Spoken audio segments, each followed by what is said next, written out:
안녕하세요. 지난주까지 디모데 전도서를 다 마쳤습니다. 그리고 이번 주부터는 전도서를 같이 살펴보기로 하겠습니다.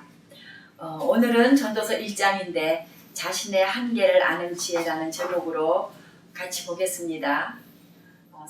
전도서 1장 성경 본문을 쭉 읽어주시고요. 제가 1절에서 3절까지 읽어보겠습니다. 다윗의 아들 예루살렘 왕 전도자의 말이다.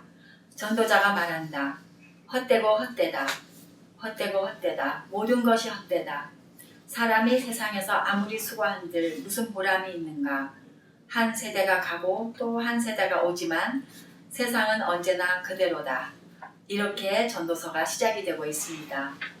이 전도서의 저자는 자신의 이름은 밝히지 않고 있지만 1절에서 다윗의 아들 예루살렘 왕으로 지칭하고 있어 솔로몬으로 알려져 있습니다. 솔로몬은 3000개의 잠언과 아가서의 저자로서 역시 여겨지고 있습니다. 하나님은 그의 겸손한 기도에 응답하셔서 지혜뿐 아니라 이 세상에서 모든 좋은 것을 풍성하게 주셨습니다. 열왕기상 3장 12절에서 13절에 보면 이제 나는 내 말대로 내게 지혜롭고 총명한 마음을 준다. 너와 같은 사람이 너보다 앞에도 없었고 내 뒤에도 없을 것이다. 나는 또한 내가 달라고 하지 아니한 부귀와 영화도 모두 너에게 주겠다. 내 일생 동안 왕 가운데서 너와 견줄 만한 사람이 없을 것이다. 이렇게 말씀하셨습니다. 그는 부귀 영화를 누리며 이웃 왕들에게까지 존경을 받고 있었습니다. 7년에 걸쳐서 아버지 다윗 왕이 이루지 못한 하나님의 성전과 13년에 걸쳐서 화려한 궁궐을 건축했습니다. 그러나 이로 인해서 백성들은 고역에 시달리게 됐고 원성을 산 것으로 나타나 있습니다. 역대하 10장에 보면은 백성들을 이제 강제 노역에 동원을 했었기 때문에 불만이 많았던 것이 거기 드러나 있습니다. 이렇듯 수많은 백성과 신하들, 나라를 다스리는 가운데 많은 부담과 어려움이 있었을 상황에서 이 전도서를 쓴 것으로 추측하고 있습니다. 이제 퀴즈를 볼까요? 10절에 보아라 이것이 바로 괄호 새 것이다 하고 말할 수 있는 것이 있는가? 그것은 이미 오래전부터 있던 것, 우리보다 괄호 앞서 있던 것이다. 솔로몬이 세상에서 모든 것을 다 가져보고 이루어보고 나서 쓴 이 전도서를 통해서 인생에 대하여 어떤 결론에 다다르게 됐는지를 우리가 계속 살펴보겠습니다. 오늘 내용은 5가지로 첫째, 사람의 관점으로 보는 세상살이가 어떠했는가. 두 번째, 헛된 수고가 어떻게 의미가 있어질 수 있는 것인가. 그 다음에 세 번째, 세상에서 가장 지혜로웠던 자의 결론은 무엇인가. 네 번째, 어리석음을 인정하는 것이 진정한 지혜이다. 5번째, 예수 그리스도 안에 있는 새로운 소망. 이런 내용으로 보겠습니다. 첫 번째, 사람의 관점으로 보는 세상살이. 솔로몬은 자신을 다윗의 아들 예루살렘 왕 전도자는 preacher라는 뜻인데요 라고 소개하고 있습니다. 헛되고 헛되다 이 단어는 전도서에 38번이나 쓰여졌습니다. 이 세상에서는 해 아래라는 것과 같은 뜻을 가지고 있는데요. 하늘 위에 계신 하나님의 처소가 아닌 하늘 아래 사람들이 거하는 세상을 구분짓는 말이라고 볼 수 있습니다. 그리고 3절에서 수고에 대해서 나오는데 수고하지 않으면 아무것도 얻을 수 없는 게 세상살이죠. 그러나 사람들은 수고하는 것을 좋아하지 않습니다. 보람을 느끼지 못한다고 했어요. 그래서 보람은 히라보로 유익, 또 남는 것, profit, gain의 그 뜻을 가지고 있으며 헛된 것과는 상반되는 의미입니다.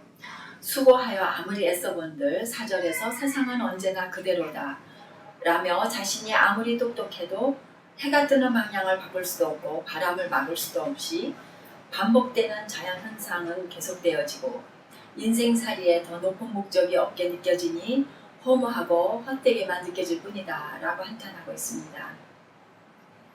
두 번째, 헛된 수고의 의미를 얻으려면 어떻게 해야 될 것인가. 모든 사람들이 수고하며 땀을 흘리고 살아야 되는 것은 죄의 결과입니다. 창세기 3장 17절에서 하나님께서 아담에게 내가 아내의 말을 듣고서 내가 너에게 먹지 말라고 한 그 나무의 열매를 먹었으니 이제 땅이 너 때문에 저주를 받을 것이다. 너는 죽는 날까지 수고를 하여야만 땅에서 나는 것을 먹을 수 있을 것이다 말씀하셨기 때문입니다. 그리스도인들은 이것을 하나님의 뜻으로 받아들이고 순종하며 땀을 흘려서 열심히 성실히 살려고 노력을 해야 합니다. 그리고 무엇보다도 주님의 일에 열심을 낼 때 삶의 목적과 보람을 다시 찾게 된다고 합니다. 고린도전서 15장 58절에 그러므로 나의 사랑하는 형제자매 여러분 굳게 서서 흔들리지 말고 주님의 일을 더욱 많이 하십시오. 여러분이 아는 대로 여러분의 수고가 주님 안에서 헛되지 않습니다. 라고 했습니다. 또한 인생의 무게를 감당하기 어려울 지경에 이를 때 그 모든 수고와 무거운 짐을 내게 맡기라고 초청해 주시고 기다리고 계시는 예수님이 우리에게 계십니다. 마태복음 11장 28절에 30절 수고하며 무거운 짐을 진 사람은 모두 내게로 오너라.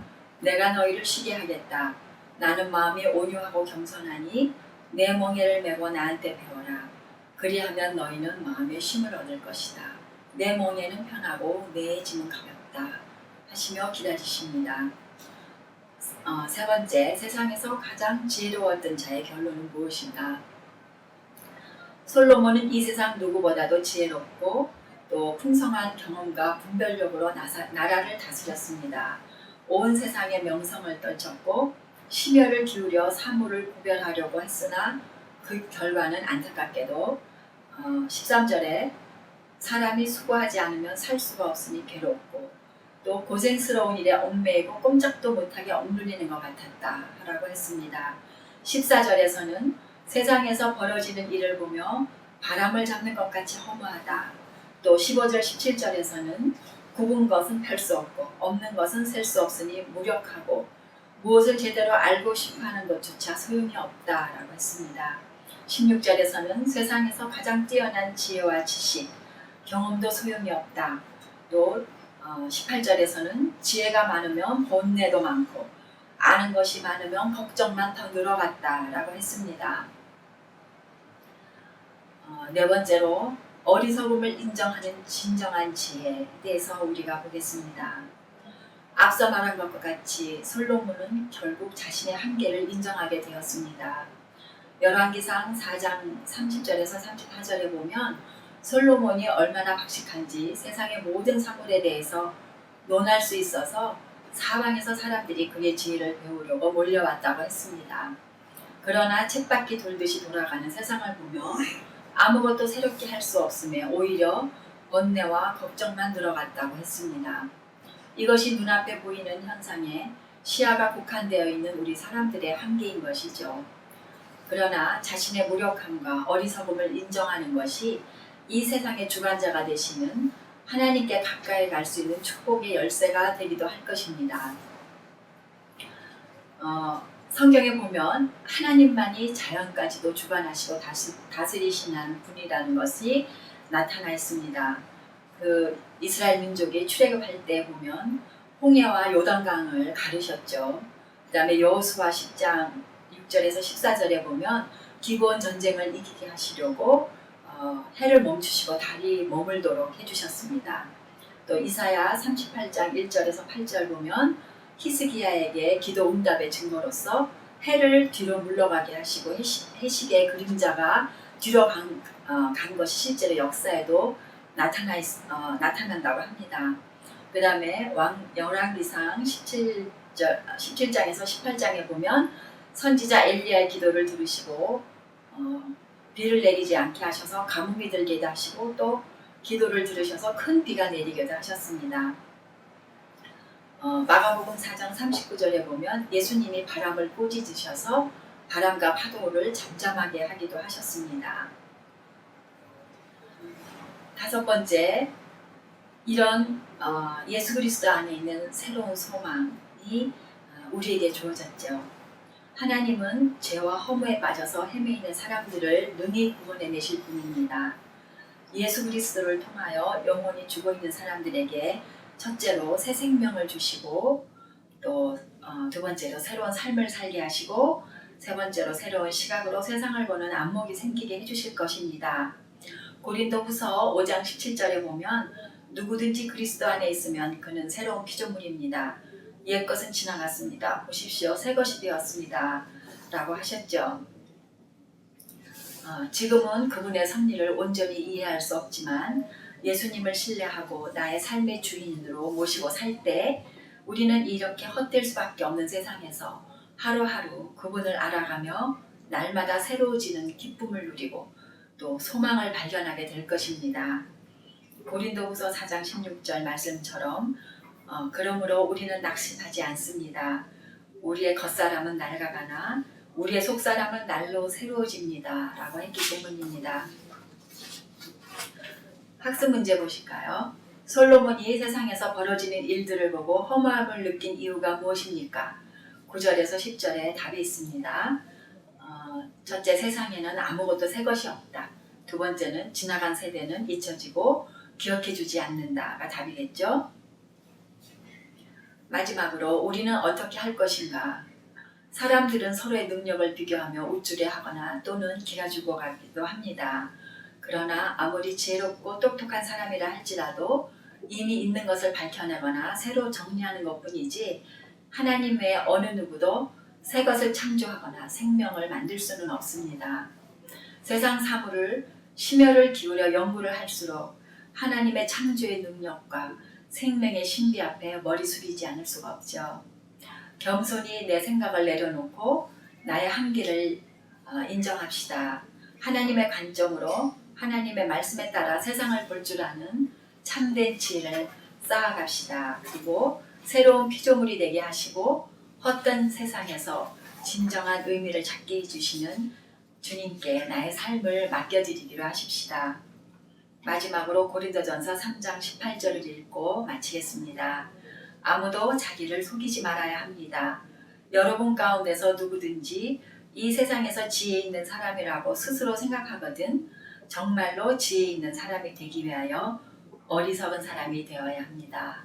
네, 우리는 어리석은 사람이 되어서 예수님의 참된 지혜를 내 것으로 만드는 성경 공부가 되시기 바랍니다.